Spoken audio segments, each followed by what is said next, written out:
Sidi Barham nya Sidi Barham gëm leen ne kii ay wéram du leen Sidi Barham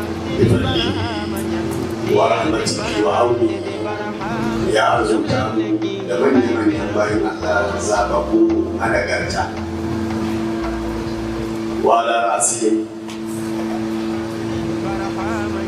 al-alim al-allama ويقول الدراك الفهامة العالم بالله الشيخ البوني معلم أيوب كرمسان حفظه الله ورعاه.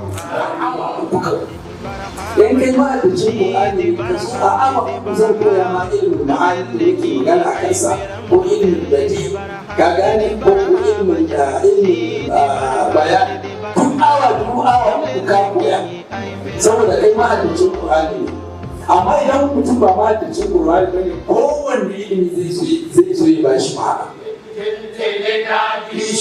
na rarraba imani domin shi ne dosin sarari ramani na fage da bara bai san abuwa ne yamma wani sai shehu yamma wani sai shehu yamma wani sai shehu yamma wani sai shehu yamma wani sai shehu barhama zamani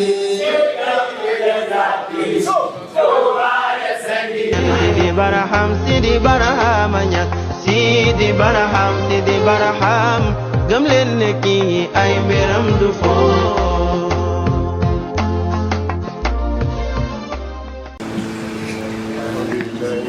جعل ذكره هدى للمتقين يتوسلون بها الى خير الدنيا والاخره والدين وصلاته وسلامه على سيد الخلق اجمعين وعلى اله الطيبين الطاهرين واصحابه الهداة المهتدين والتابعين وتابعيهم باحسان الى يوم الدين.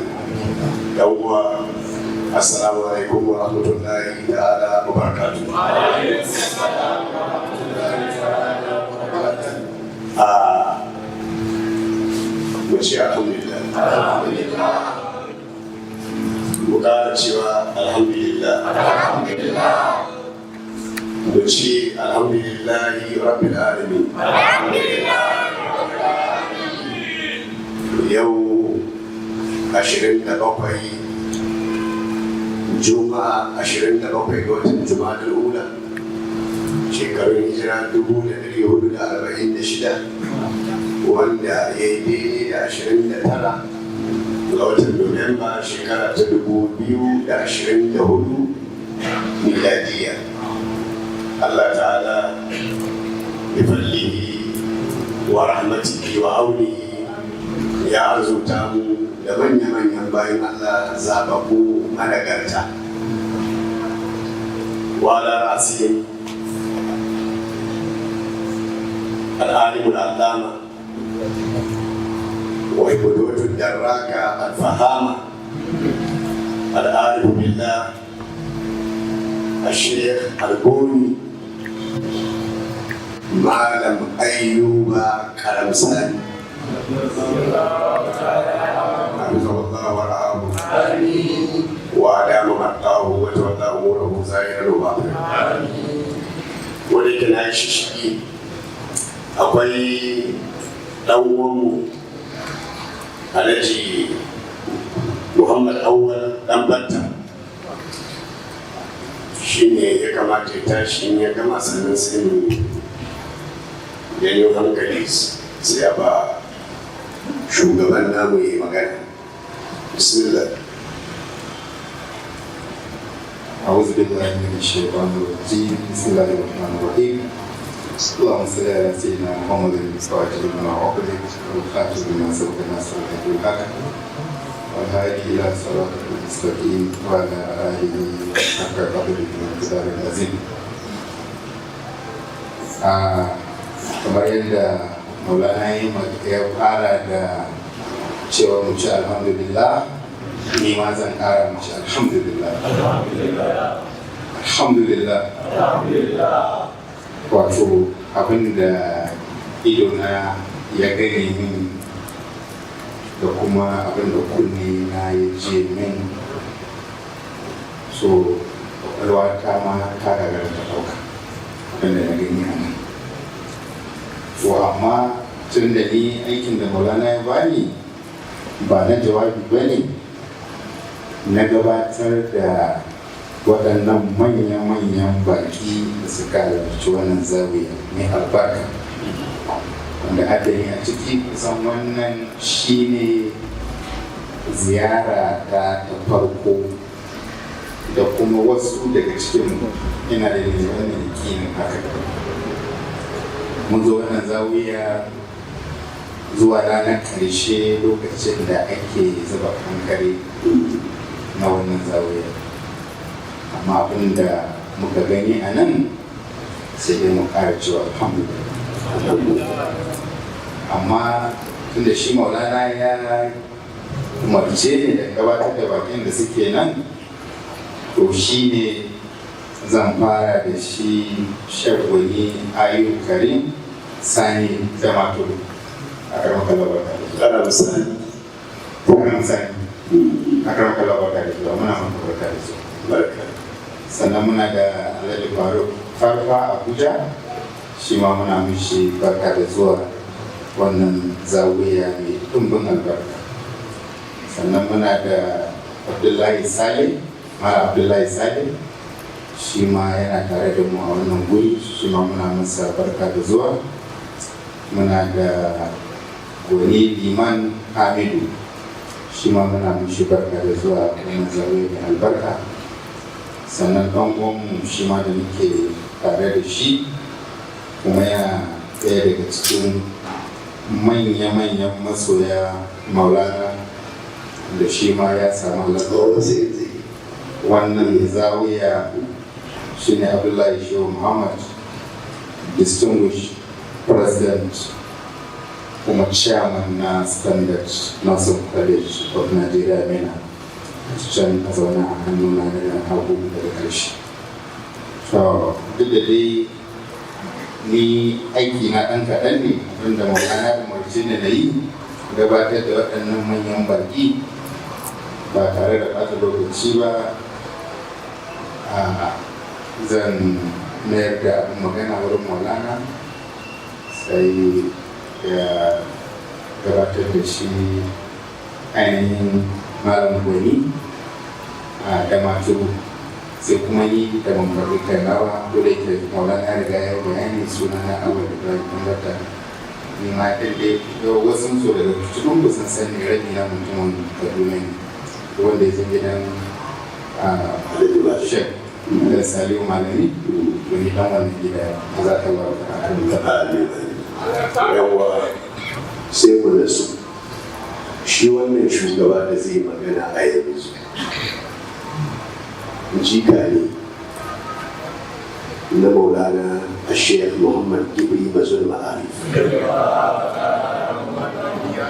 kuma magajinsa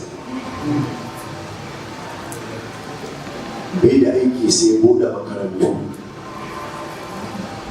a ko'ina, kuma baya neman taimakon kowa sai Allah.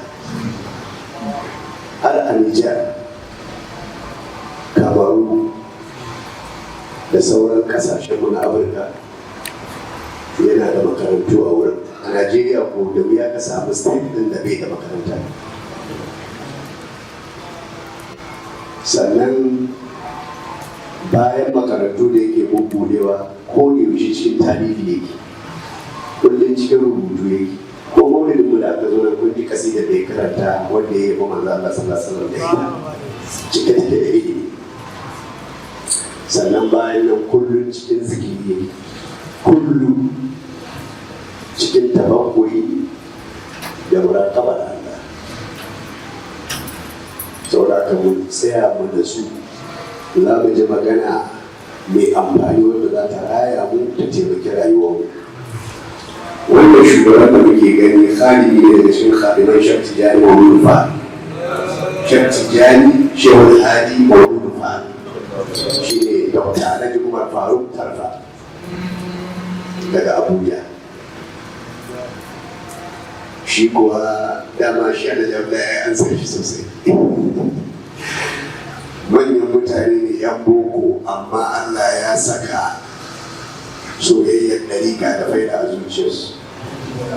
Haka muke so samarin su zama, ko da kun je kun yi boko to kar ku bar wasiƙa, kar ku bar lazimin ko kar ku bar tarbiyyar ɗariƙa. Girmama waliyai, sharifai, waliyai, malamai, karatun Qur'ani, yawan zikiri. Ka san su 'yan boko mutum bai samu tarbiyya ba, to yana daga cikin waɗanda ake kira su aljababiratul gafili.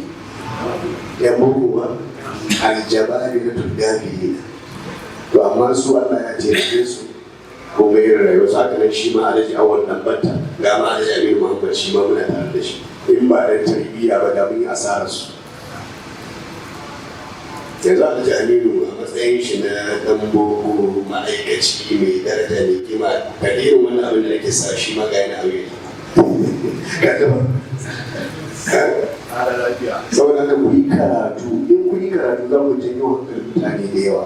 In kai boko ka ɓoye da rigarka, to za ka yi zama abin dariya a wurin mutane wanda suka san kai dan dariƙa ne, dariya za su yi da mutanen suwa ne, amma shi ya ɓoye carbin shi ma yana cikin su. Za a yi ta gulman ka, amma ka fito da abinka, waɗansu saboda kai su ma sai su rike, to da sun san ka san abin da kake yi, ba za a yaudare ka ba, ba za a yi maka wayo ba, amma ga shi kai ma kana yi.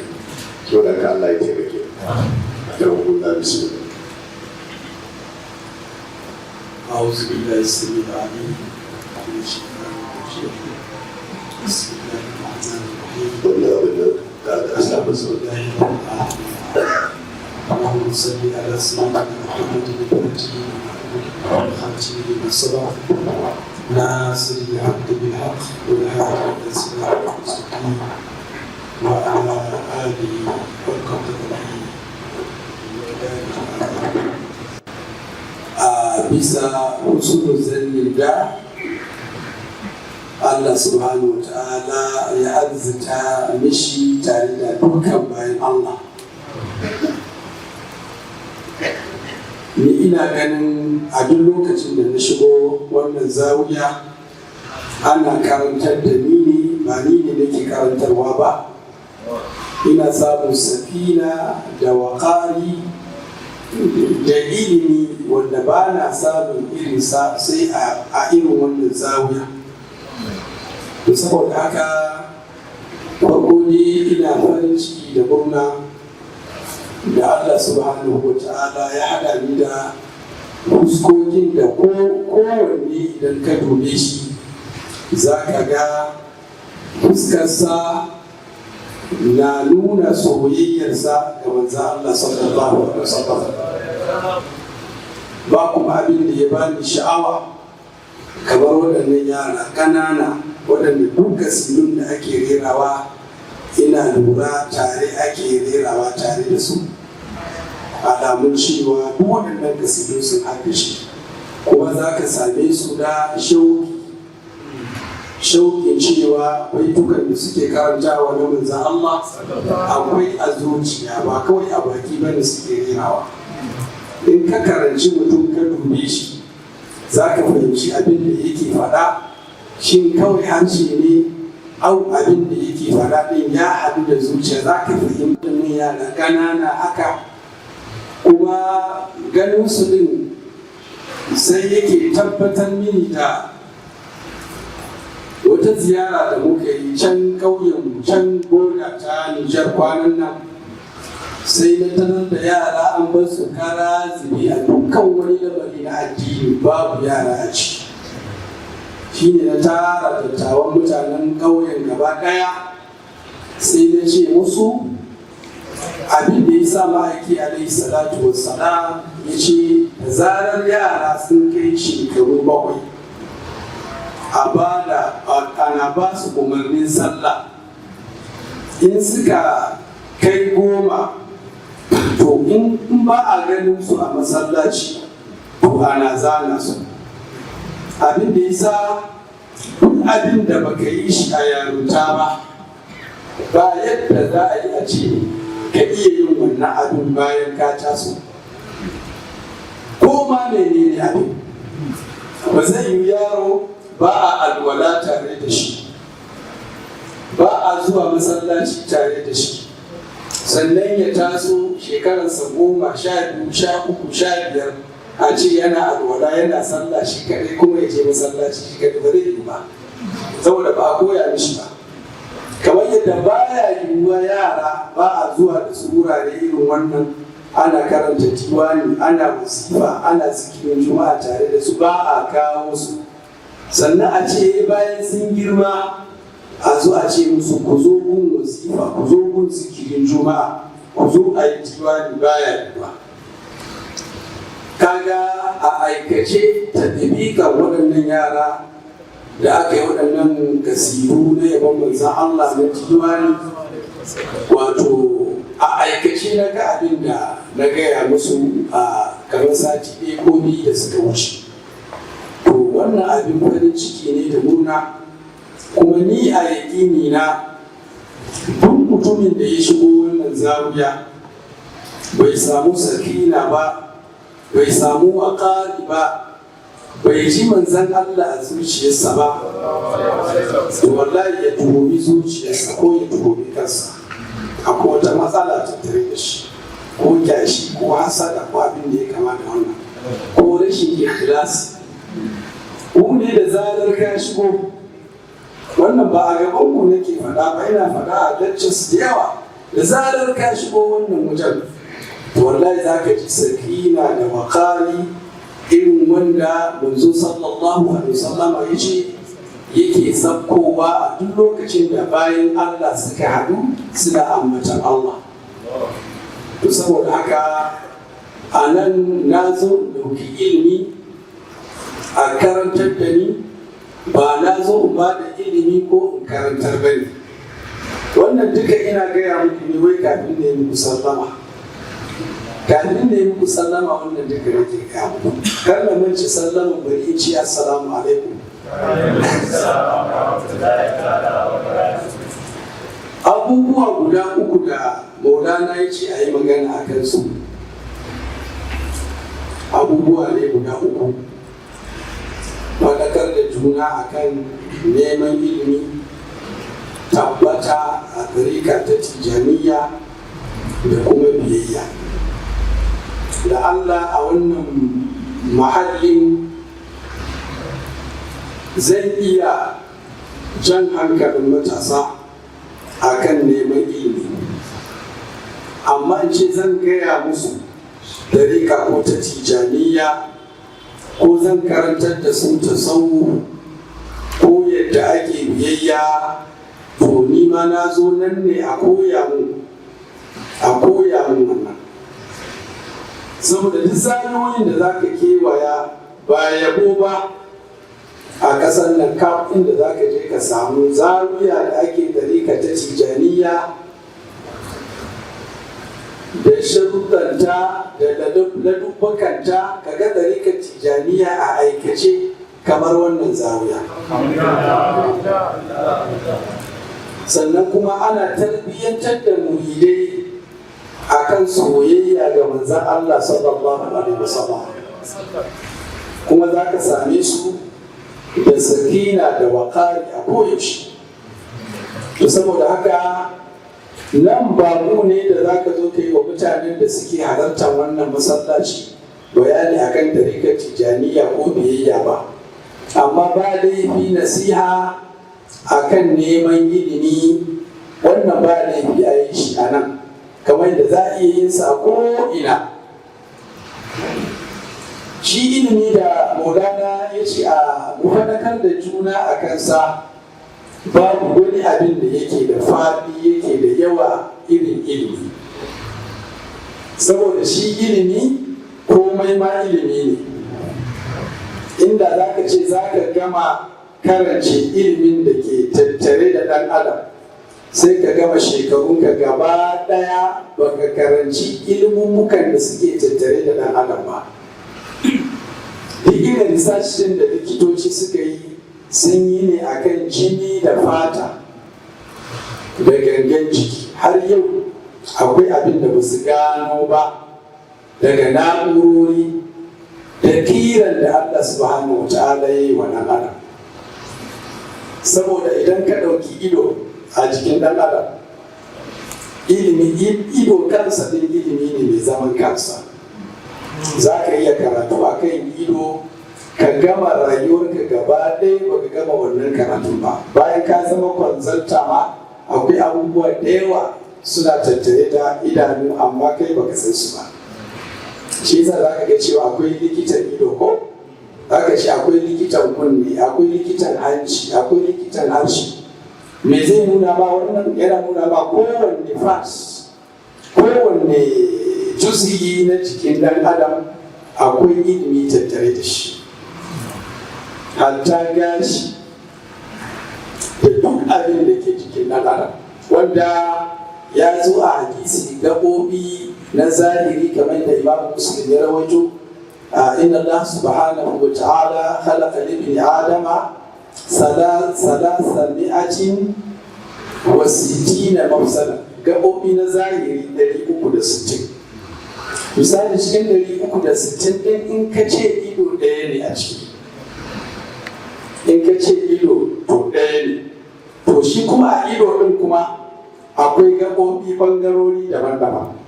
Misali zan bada misali, a ido ɗaya ne kake kallon ja, kake kallon baki, kake kallon kore, fari da dukkan launi.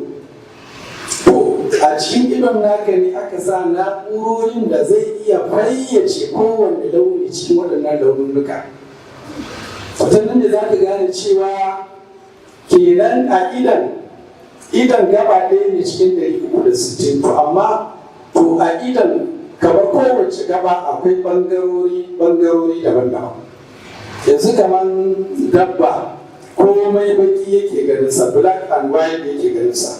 Kai ɗan adam ne kake kan, in abu ja ne za ka kalle shi ja, kore ka kalle shi kore, shuɗi ka kalle shi shuɗi. Kenan a idan naka kwaya ɗaya cikin gaɓoɓi 360 ɗin na akwai ɓangarori daban-daban. Haka idan ka zo misali wato harshe shi ma, misali harshen da kake jin ɗanɗanon gishiri da shi ɗin ne kake jin ɗanɗanon siga, ko da shi kake jin ɗaci. Wanda me zai nuna maka? Kenan a harshe ɗin ɗaya ne cikin gaɓoɓi, amma an saka wasu na'urori a harshen da zai fayyace ma zaki da daci da ɗanɗanon gishiri da dukkan test. Haka nan ka bi dukkan gaɓoɓi. Shi yasa Allah subhanahu wa ta'ala ke cewa wa fi anfusikum afala tubsiruna.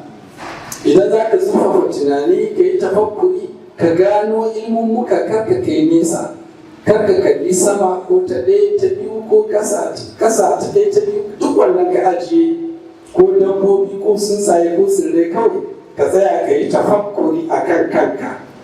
Waɗannan na'urori 360 kuma da kowanne ɗaya da irin na'urori da ke ɗauke da shi, kowanne ilimi ne.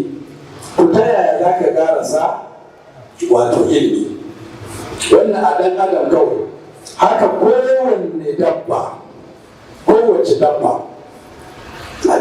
dabba idan ka ɗauki misali zakara, to Allah subhanahu ta'ala ya yi wa zakara na'urori gaɓoɓi wanda kowanne ilimi ne su kudu mai zaman kansa. Har Ibn Arabi al-Hatimi as-Sufi radiyallahu ta'ala anhu wa ardahu yake cewa shi Allah din kwata-kwata bai taɓa yin abu iri ɗaya ba.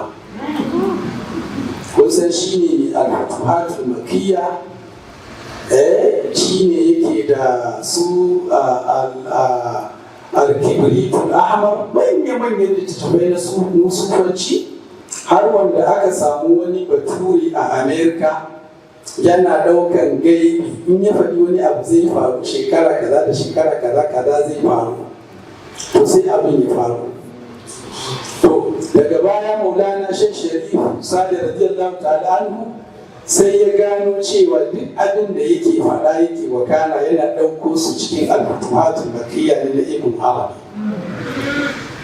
Ana yake ɗaukowa. duk abin da yake faɗa wannan baturin America yake cewa kwata-kwata Allah bai taɓa yin abu iri ɗaya ba. Ma'ana yanzu nan za ka ga mutane ne da yawa ba, za ka ce akwai mutane da yawa a nan, to kowane mutum daban yake. Wanda wannan bayanin da ya zo ya tabbata idan ka dongala hannu misali, wannan dongaran da kai to duk duniya irin naka kai ɗaya ne kawai. Saboda haka kaga wannan yana nuna ma kai ɗin irin ka ɗin kwaya ɗaya ne. Saboda haka kowanne mutum ma irinsa shi kaɗai ne kawai. To haka nan ka duba irin yawan abubuwa da Allah subhanahu ta'ala ya halitta, ana research, ana ganowa abubuwa ilmumuka kala-kala. To saboda haka ba abin da ya kai ilimi yawa, saboda kowanne abu ma ilimi ne. Yanzu ka zo bangaren tarjama, mu da muke zaune a nan gaba daya in son samu ne a ce an rubuta mana tarjama, saboda nan gaba watakila wasu za su so su bukaci tarjama. Abin da ake nufi tarjama, an rubuta wa kowa tarihi, kai a yi littafi su kutum a kanka, yaushe aka haife ka, waye mahaifinka, mutumin ina da shi, wace ce mahaifiyarka, yar ina ce ita, ka gane a ina aka haife ka, a wace makaranta ke karatu, a rubuta ma littafi su kutum a kai. Kaga kana kai kanka da littafi ne, kai kanka ilimi ne. Wannan ina buga muku misali yawan da ilimi yake da shi ne. Idan ka duba yawan ilimi ba ka isa a ce kana da dukkan ilimi ba. Wannan yana ɗaya daga cikin abin da duk wani ɗalibin ilimi irina ya yarda da shi. Ba wanda ya isa ya yi haɓa a kan ilimi gaba ɗaya. Sai Allah subhanahu wa ta'ala, sai manzo Allah sallama wanda ya ce allamani rabbi ilmal awwalin wal akhirin. Duk wani abin da yake ilimi ne Allah wai a ce dukkan ilimi yana sane da shi. Abin da masu hankali suke amfani da shi shine idan ka sani da wani ilimi ka zo ka amfana da wannan ilimin kawai a guna. Ilimin da na san ka da shi in zo in amfana da kai, in amfana ni kuma sai ka ɗauka sai in ɗauka. Wannan shi ne abin da aka sani. Mutum da kuwa haka ne ilimi yana da yawa, ba zai yi a ce kana da dukkan ilimi ba, to ka san da ka duba waɗanda aka fi bukata za a fi nema a wajen ka, shi ne za ka mai da hankali akan wannan ilimi da. A matsayinka na musulmi farko, in dai kai ba mahaddaci Qur'ani ba ilimin da ake bukata a dunka kama haddaci Qur'ani in kai musulmi ne. Saboda haka kai ɗalibin ilimi, babban nasiha da za a maka irin wannan shekarun da kake da shi, in ka san kai ba mahaddacin Qur'ani ba ne, to ka watsar da komai, ka ba da lokutan har sai ka haddace Qur'ani. Duk da yawan ilimi da muke magana a kansa, in ka haddace Qur'ani kana da rabin ilimi. Ku duba misalai da muka bayar na yawan ilimi ba, to amma in ka haddace Qur'ani kana da rabin dukkan ilimin, kana da rabin su. Abin da yasa ba a ce maka kana da dukkan ilimi ba, saboda ba za ka fahimci dukkan asrarin da yake cikin Al-Qur'ani mai girma ba. Da za ka iya fahimtar dukkan asrarin da ke cikin Al-Qur'ani mai girma, in ka haddace Qur'ani za a iya cewa kana da dukkan ilimi, saboda shi Qur'ani yana ɗauke da dukkan ilimi. Amma ganin haka shi ne aka ce idan ka haddace Qur'ani, duk da yawan ilimi kana da rabin ilimi. Duk ilimin da ka sani in dai ka haddace Qur'ani, to wannan ilimin ka san ilimin, illa iyaka kawai ba a nuna ma ba ne kawai. Kawai da Maulana Sheikh Muhammad Ibrahim ya faɗa, yake cewa dukkan mahaddacin Qur'ani malamin nahwu ne. Wannan ni da kai ba za mu yi sabani akan wannan ba. Ba mahaddacin Qur'ani da zai ce maka inna Allahu ko inna Allahi. Duk inda ya zo zai ce inna Allaha ghafurun, inna Allaha sami'un. ba mahaddacin Qur'ani da zai ce wallahu gafuran ko wallahu gafuri ko wallahu alimun wallahu alimin sai dai ce wallahu alimun. Kaga me yake nunawa? Wannan inna wanda harfin nasu ne a nahau ba, to ya santa illa iyaka shi bai san da wannan innar ita ce ta kawo wannan nasaba inna Allah din bai san da wannan ba. Shi da duk inda inna yake gaban zai ba wa ismin gaban nasaba, amma bai san da cewa wannan fatahan innan ne ya janyo mata ba, bai san da wannan ba.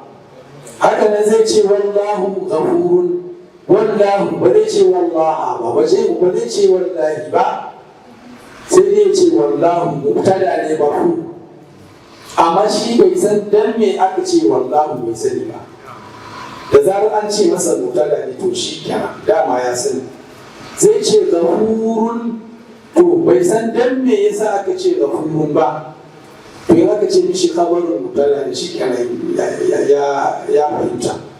Haka nan dukkan ilmumuka mahaddacin Qur'ani ya san su illa iyaka kawai a nuna masa ne. Saboda haka babban magana shine duk wani wanda ya tsinci kansa cikin neman ilimi amma sai ya ga shi ba mahaddacin Qur'ani ba ne, ya tattare komai ya ajiye ya haddace Qur'ani, wanda shi abu na farko kenan. Idan ka haddace Qur'ani dukkan ilmumukan da ake magana a kansu kamar nahau da muka buga misali, ko sarfu ne ko ilmul bayan ne ko ilmul ma'ani ne ko ilmul badi ne, ka gane hatta ilmul arud da qafiya. Duk da Qur'ani ba waka bane, wa ma allamnahu shi'ra wa ma yanbaghi lahu ba, to amma duk da haka domin kar a ce babu ilimin waka cikin Qur'ani sai da wasu ayoyi suka zo da wasu wazannai na abudu. Sai dai amma shadari ne kawai ake samu, saboda mayarwa larabawa ranci. Domin idan aka samu shadarai ne, to an aka samu shadarai ne an samu baiti ɗaya a Qur'ani. In an samu baiti ɗaya kuma yana cikin Qur'ani akwai waka.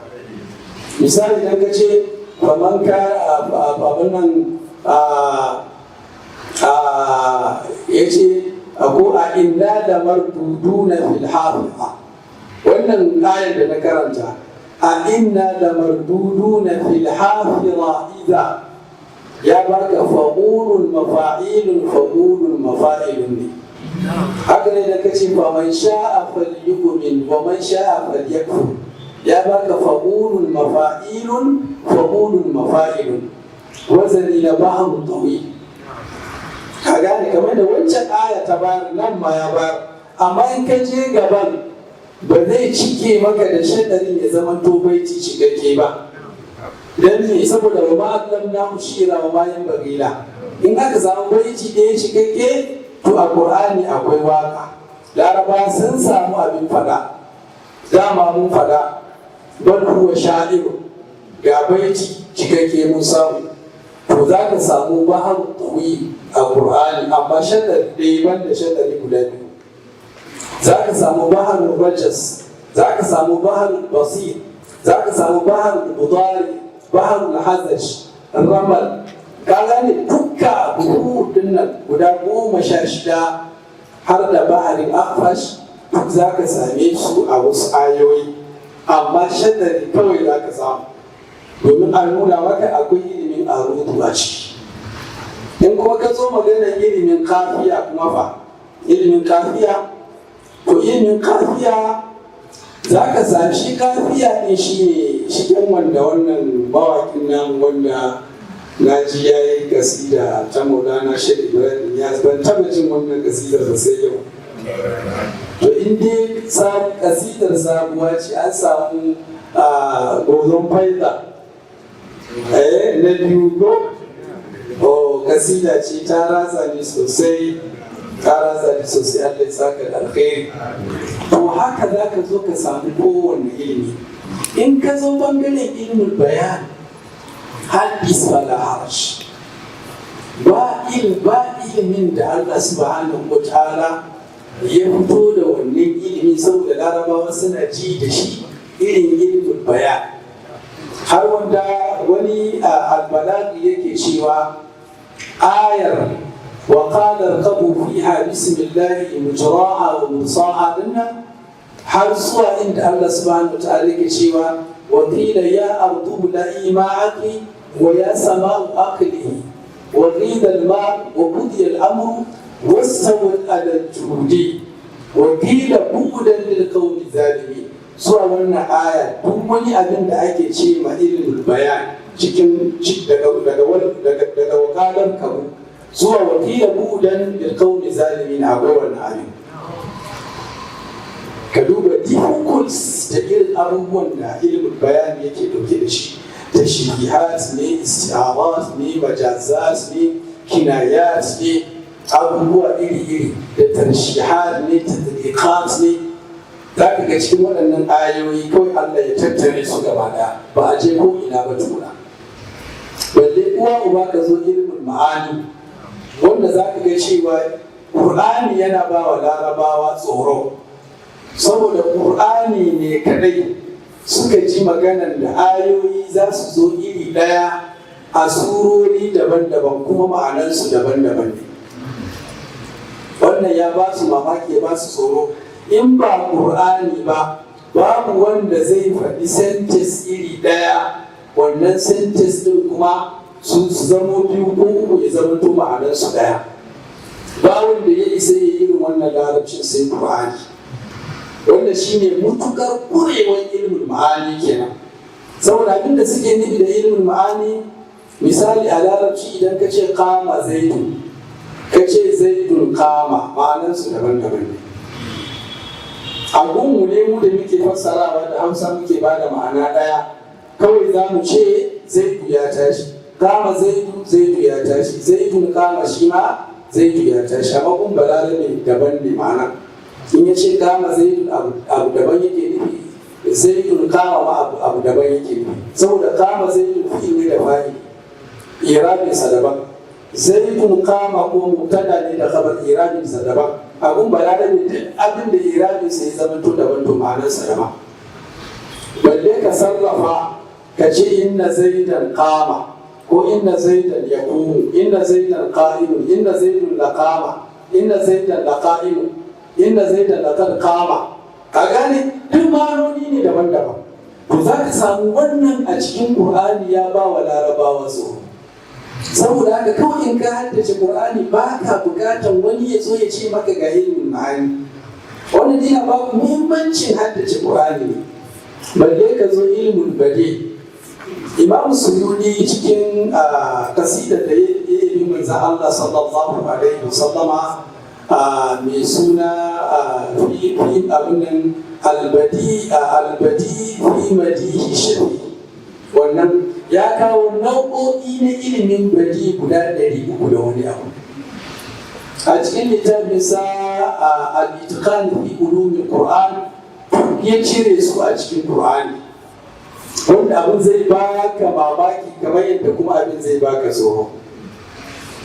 Wanda idan aka ce albadi ana nufin wato a nuna maka iya larabci ko a yi sentence na larabci wanda baka taba ganin irinsa ba, baka taba jin irinsa ba, ta salo daban-daban,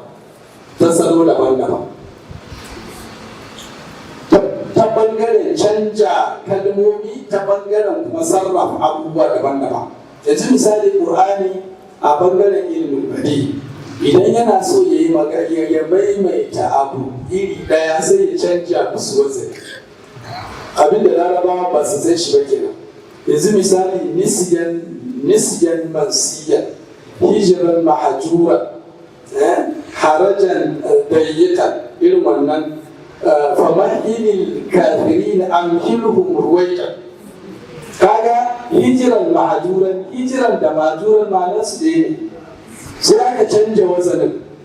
Balarabe bai san da wannan ba, sai aka dawo ɗayan da wazani fi'ilan, ɗaya kuma da wazani maf'ul. Haka nan nisyan ko nasiyan a riwaya ta Hafs, ko nasiyan mansiyan, ya gani aka canja. Haka nan dayikan harijan ko dayikan harajan, dayyikan da harijan ma'anarsu ɗaya amma ka canja lafazin. Yanzu inda cewa aka yi dayyigan ko harijan ko harajan laraba sun samu abin da suke so za su zo su ci gyara.